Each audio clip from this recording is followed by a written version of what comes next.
Geceler danışır, mən susuram yenə. Gece üstüme gelir içimde min sahne. Dost dediklerim kölge kimi kaçır. Gözlerim yalanı hakikaten seçir.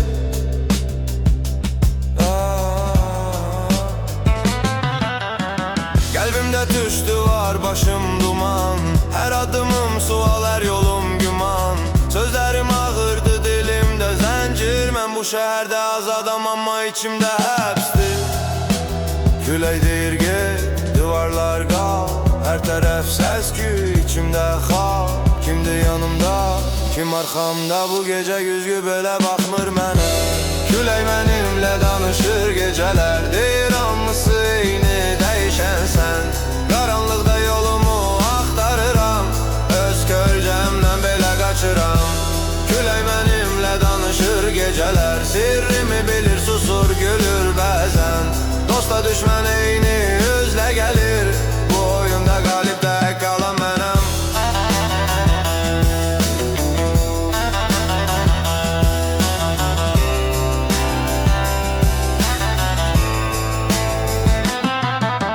Saz ağlayır telinde qədim günah. Atamın sesi var her notta yara. Geçmiş arxamca kaçır küçelerde. Mən gələcəkdən gizlənirəm kölgelerde. Pul değil derdim, şöhrete yok. Sadece içimde sönmeyen bir ot. Hamur oynayır sene dolu, mən perde arkasında kalan son yolcu. Kiməm mən? Hardayam? Bu ses benimdir mi? Yoksa yalan? Küley benimle danışır geceler. Deyir hamısı eyni, değişen sen. Karanlıkta yolumu aktarıram. Öz kölcemden belə kaçıram.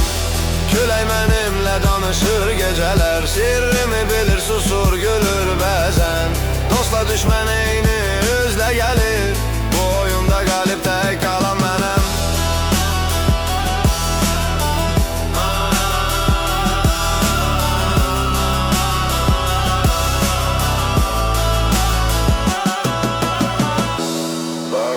Tek kalır,